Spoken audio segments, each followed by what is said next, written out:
നമസ്കാരം.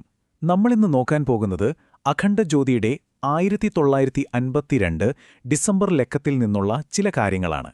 പതിറ്റാണ്ടുകൾക്ക് മുൻപ് എഴുതിയതാണെങ്കിലും ഈ വാക്കുകൾക്ക് ഇന്നും നമ്മുടെ ജീവിതത്തിൽ എത്രത്തോളം പ്രാധാന്യമുണ്ടെന്ന് നമുക്ക് ഒരുമിച്ച് നോക്കാം. നമുക്ക് ഈയൊരു ചോദ്യത്തിൽ നിന്ന് തുടങ്ങാം. നിങ്ങളുടെ മനസ്സ് പുറം ലോകത്തെ സത്യസന്ധമായി കാണിച്ചു തരുന്ന ഒരു ഗ്ലാസ് ജാലകം പോലെയാണോ? അതോ നിങ്ങളുടെ പേടിയും ആഗ്രഹങ്ങളുമൊക്കെ വെച്ച് എല്ലാത്തിനെയും വളച്ചൊടിച്ച് കാണിക്കുന്ന ഒരു കണ്ണാടി പോലെയാണോ അത്? ഈ ചോദ്യത്തിന്റെ ഉത്തരം നമുക്ക് ഈ യാത്രയുടെ അവസാനം കണ്ടെത്താൻ ശ്രമിക്കാം. അപ്പോൾ നമ്മുടെ ഈ വിശകലനത്തിന്റെ ആദ്യ ഭാഗത്തേക്ക് കടക്കുകയാണ്. നമ്മളിവിടെ സംസാരിക്കാൻ പോകുന്നത് മനസ്സിന്റെ ഒരു ഭ്രമത്തെക്കുറിച്ചാണ്. ഇത് നമ്മളെല്ലാവരും ഏതെങ്കിലും ഒരു തരത്തിൽ അനുഭവിച്ചിട്ടുള്ള ഒന്നായിരിക്കും. ഒന്ന് ആലോചിച്ച് നോക്കൂ. പലപ്പോഴും നമ്മൾ നമ്മുടെ ചിന്തകളുടെ തന്നെ ഒരു തടവറയിലല്ലേ? ഭാവിയെപ്പറ്റിയുള്ള പേടി, കഴിഞ്ഞുപോയതിനെക്കുറിച്ചുള്ള വിഷമം, തെറ്റായ ധാരണകൾ, ഇതൊക്കെ നമ്മളെ വരിഞ്ഞു മുറുക്കുന്ന പോലെ. സത്യത്തിൽ പുറത്തു നടക്കുന്നതിനേക്കാൾ വലിയൊരു കൊടുങ്കാറ്റായിരിക്കും നമ്മുടെ ഉള്ളിൽ നടക്കുന്നുണ്ടാവുക. ഈയൊരാശയം എത്ര ശരിയാണല്ലേ? നമ്മുടെ ദുരിതങ്ങളിൽ ഭൂരിഭാഗവും യഥാർത്ഥത്തിൽ നടക്കുന്ന കാര്യങ്ങളെക്കാൾ അതിനെക്കുറിച്ച് നമ്മൾ ഭാവനയിൽ ചിന്തിച്ചു കൂട്ടുന്നതുകൊണ്ടാണ് ഉണ്ടാകുന്നത്. ഈ തിരിച്ചറിവ് വളരെ പ്രധാനപ്പെട്ട ഒന്നാണ്. അപ്പോൾ എന്താണ് ഈ മനസ്സിന്റെ ഭ്രമം എന്ന് പറഞ്ഞാൽ? വളരെ സിമ്പിളാണ്. നമ്മുടെ ഉള്ളിലെ ചിന്തകളും പേടിയും ആഗ്രഹങ്ങളുമൊക്കെ ഒരു നിറമുള്ള കണ്ണട പോലെ പ്രവർത്തിക്കും.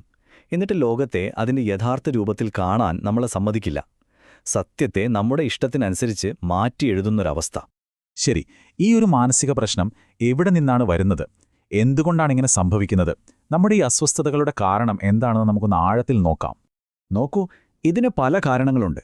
ഒന്നാമതായി, ഒരു കാര്യത്തിന്റെ ഫലം ഇങ്ങനെ തന്നെ വരണം എന്നുള്ള നമ്മുടെ വാശി.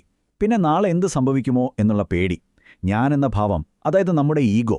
അതുകൂടാതെ നമ്മുടെ ഉള്ളിൽ പണ്ടേ പതിഞ്ഞുപോയ ചില ഓർമ്മകളും ശീലങ്ങളും. പക്ഷേ ഏറ്റവും വലിയ കാരണം എന്താണെന്നറിയോ? മനസ്സിൽ വരുന്ന ഓരോ ചിന്തയും സത്യമാണെന്ന് നമ്മളങ്ങ് വിശ്വസിക്കുന്നതാണ്. ഇവയെല്ലാമാണ് ഈ സംഘർഷങ്ങൾക്ക് പിന്നിൽ. ഇതുവരെ നമ്മൾ ഈ പ്രശ്നത്തെക്കുറിച്ചാണ് സംസാരിച്ചത്, അല്ലേ?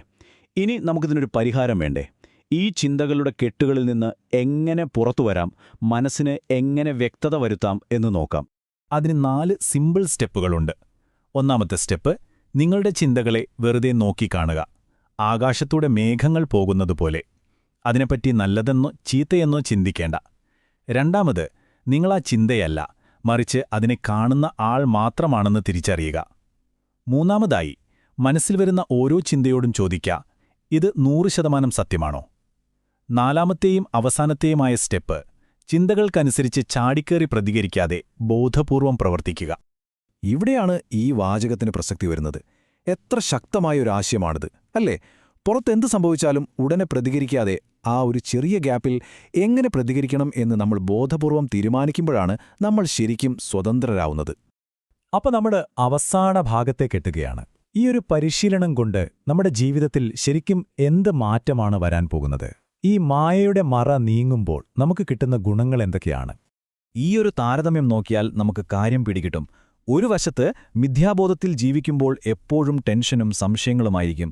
മറുവശത്ത് ജീവിതത്തിൽ വ്യക്തതയുണ്ടെങ്കിൽ സമാധാനവും ഒരു ലക്ഷ്യബോധവുമുണ്ടാകും.